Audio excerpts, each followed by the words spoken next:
El tema es, bueno, voy a continuar porque se cortó la otra parte, pero no sé por qué se cortó. Bueno, entonces, para que el chico pueda comprender el ambiente se tiene que transformar en objeto de indagación. ¿Qué queremos decir con esto? Que favorecer a los niños para que puedan establecer relaciones entre los diferentes componentes que tiene el ambiente, tanto sociales como naturales. Entonces, ¿qué demanda esto? Que la maestra tiene que saber qué contenido va a seleccionar, ¿sí? Entonces, tomándonos como principio, el principio de globalización y articulación de contenidos, que lo dice en los pilares de la educación inicial, la autora que nos dice que estas actividades para trabajar el ambiente tienen que ser, no pueden ser abordadas desde los contenidos del ambiente de ciencias sociales y ciencias naturales. Que esta idea hay que trabajarla desde la selección de un recorte del ambiente. Y ahí los chicos en ese recorte van a ver la complejidad. Ella da, por ejemplo, que antes que hacíamos, que para enseñar el color rojo como excusa tomamos a Caperucita Roja. ¿Se entendió?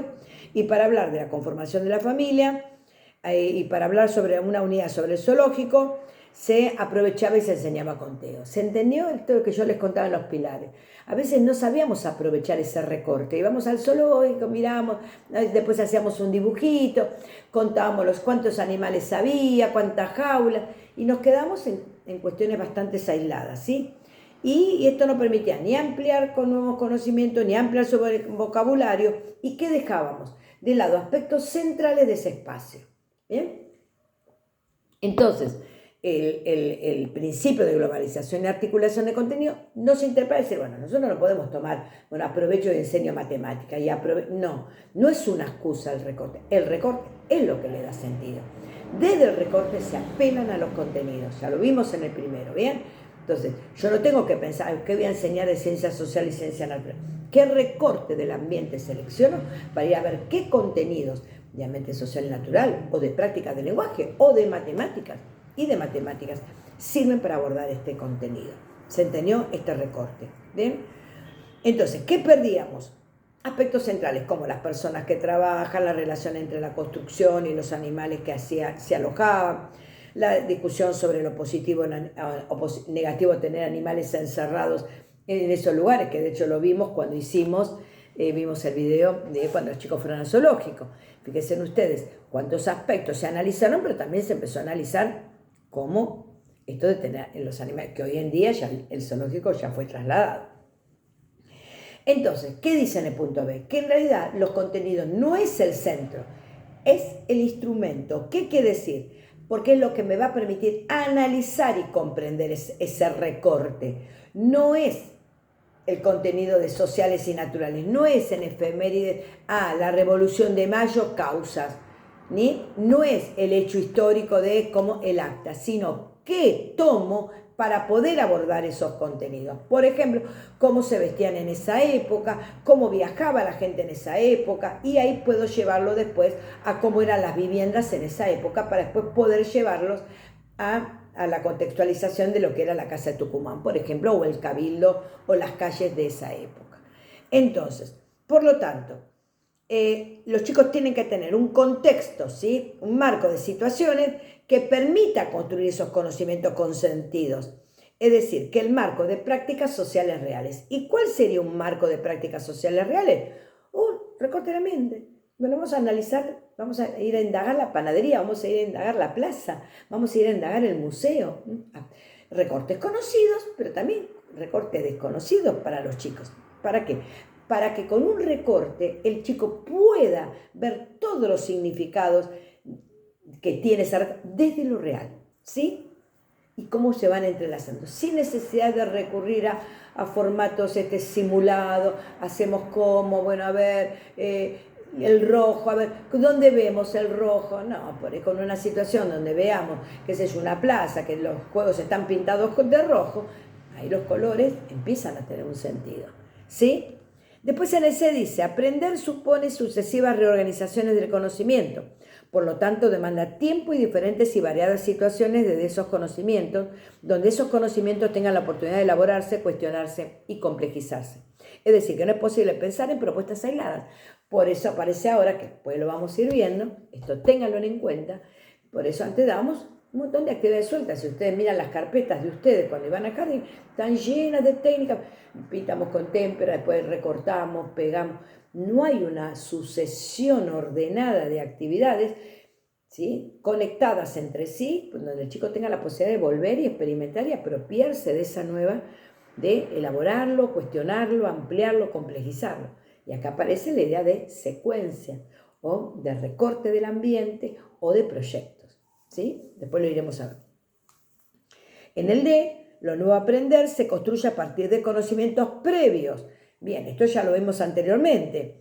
Los chicos no tienen, una de las cuestiones que no tienen organizado es el tiempo histórico. Bien, por eso es de carácter lógico, no es temporal. ¿Qué quiere decir esto? Para lograr nuevos aprendizajes debe darse una interacción que supone simultaneidad entre saberes anteriores y objeto de conocimiento. No, yo no puedo decirle a los, ay, ¿se acuerda lo que vimos hace 3 meses? No, en el mismo momento voy recuperando y ahí introduciendo el nuevo, con algo alusivo donde el chico pueda, ¿sí?, ir relacionando desde sus saberes previos y este nuevo conocimiento donde pueda encontrar un punto de relación, ¿sí? Lo que desde el punto de vista del sujeto que aprende constituye una anterioridad lógica, se interpreta fundamentalmente como una anterioridad temporal para la enseñanza. Antes de indagar un proceso, ¿qué quiere decir? Yo lo puedo decir, a ver, ¿qué saben los chicos de colores? No puedo hacer eso. En el mismo proceso, por ejemplo, hago una secuencia para que los chicos trabajen colores. ¿Desde qué área? Bueno, a ver, vamos a trabajar desde el área de lenguaje visual. Bueno, a partir del lenguaje visual y en esa situación lo puedo llevar en forma simultánea a eso. ¿Qué color es esto? ¿Dónde lo vimos estos colores antes? Entonces ahí el chico va a poder hacer relaciones. Por eso no tiene que ver con lo temporal. Nosotros no podemos recuperar conocimientos viejos. No tienen temporalidad los chicos. Los chicos, la lógica que los llevan es la lógica de sus saberes previos y el objeto de conocimiento de lo que es contextualizado.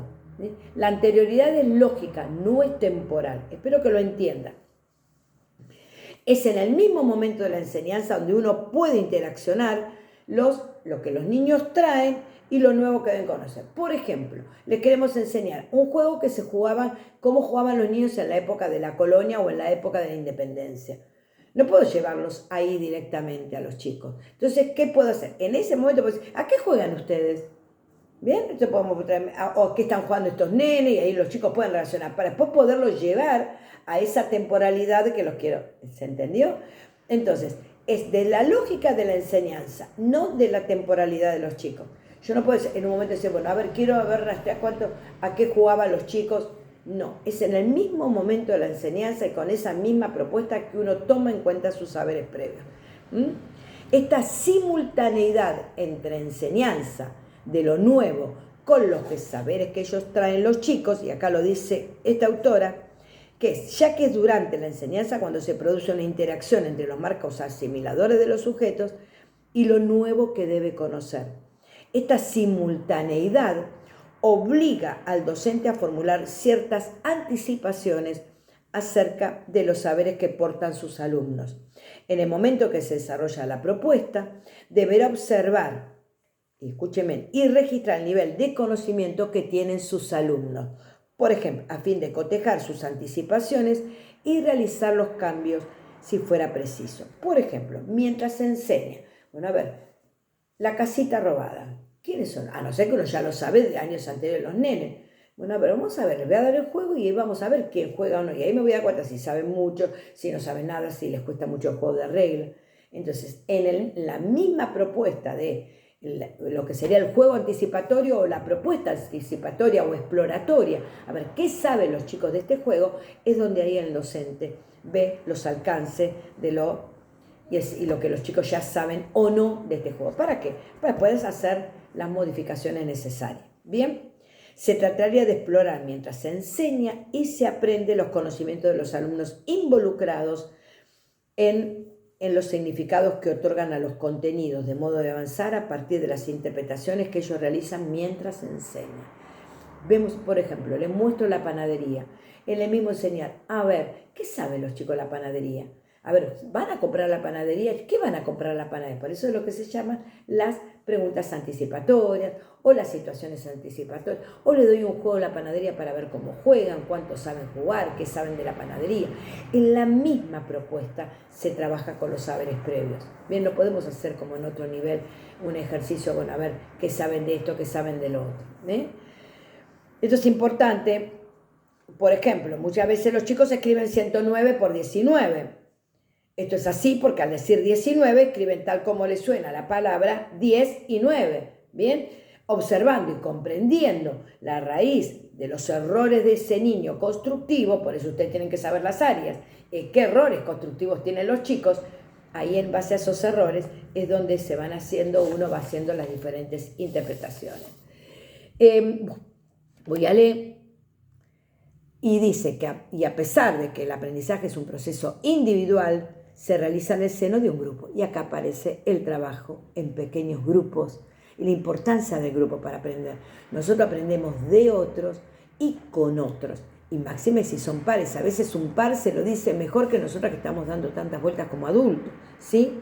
Entonces, para que un chico pueda desarrollarse y pueda aprender, necesita de sus pares. Bien, el trabajo en pequeños grupos, y ahí retoma a Rosa Violante y a Claudia Soto, constituye una fuente principal de este proceso. Los otros chicos aportan informaciones y puntos de vista diferentes, obligan a coordinar las acciones, todo lo cual moviliza los conocimientos propios y los van enriqueciendo. El trabajo en pequeños grupos facilita la toma de conciencia por parte del niño de las acciones o respuestas diferentes a la suya, y lo obligan a descentrarse de su respuesta inicial. Qué mejor que aprenda con, no, se escribe así, mamá o perro. No, le falta una R. ¿No ves que si no diría pero? Bueno, estas cosas que el otro le va aportando es lo que va enriqueciendo la propuesta. Entonces, la intervención de otro par es portadora de información y atrae la atención del sujeto hacia otros aspectos pertinentes, ¿sí?, de la tarea que él no había considerado. Qué lindo, a veces nos pasa a nosotros. Ese aporte que nos da otro que nosotros no lo habíamos visto ni considerado, nos pasa a los adultos.